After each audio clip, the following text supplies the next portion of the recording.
gudoomiyaha gobolka Maroodijo ee xisbiga wadani iyo xildhibaan Axmed Maxamed Deeriye Nacnac oo kamid ah saraakiisha xisbigaasi ayaa ka hadlay dhacdo maanta Murashax Muuse Bixi kala kulmay degmada Axmed Dhagax ee magaalada Hargeysa. xildhibaan Nacnac iyo gudoomiye Xuseen Aadan Cadde ayaa sheegay inay goobjoog u ahaayeen dhacdadaas isla markaana waxay ka warrameen sidii ay wax u dhaceen.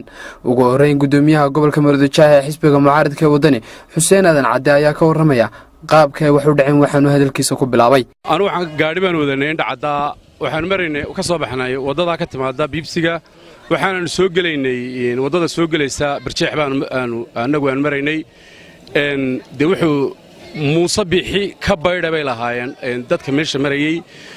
wax aanay nagu sameeynin may jirin horta de kulli ciidanka wateena way arkeen gaariga in dhacda dhinac marayay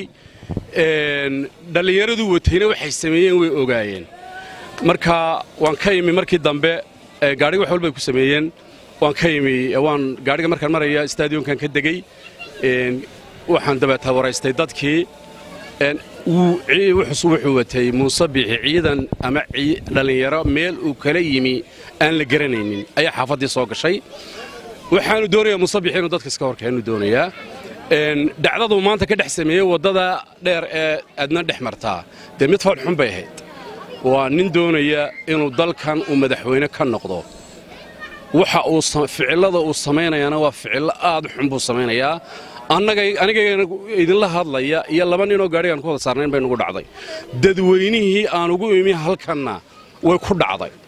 waxaan leenahay ciidan buu nageliyay maanta xaafadda uu galiyay anaga iyagana uu nageliyay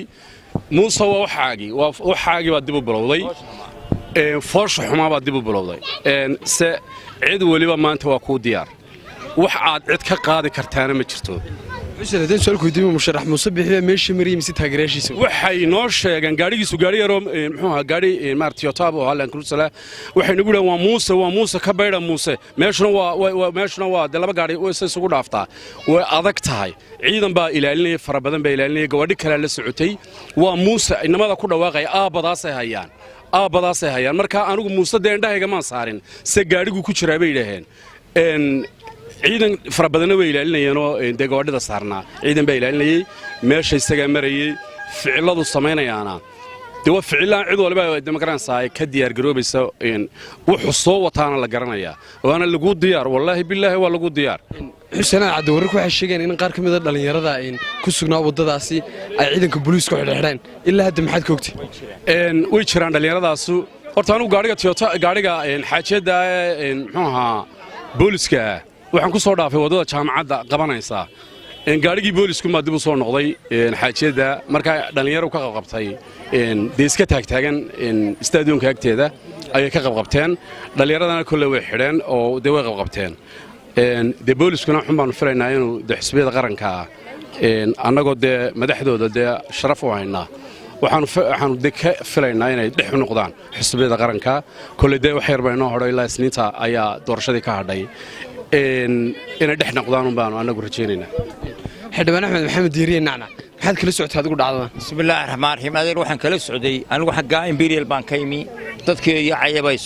igu soo yaacay meeshii xabad baa ka dhacaysa baa leeydi waan imi meeshii nimanka askarta uu sheegayo gudoomiye sheegayo oo dadkii inama yar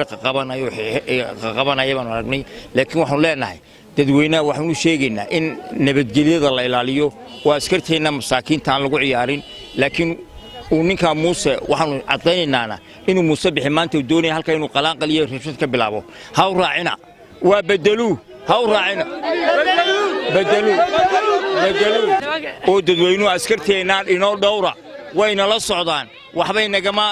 inagu diidi maayaan adeer nabadgelyada aynu ilaalino oo sharafteena askarteena aynu ilaalino laakiin wuxuu doonayaa Muuse meesha in qalaanqal ka dhaco waa wixii si xilka lahaa waa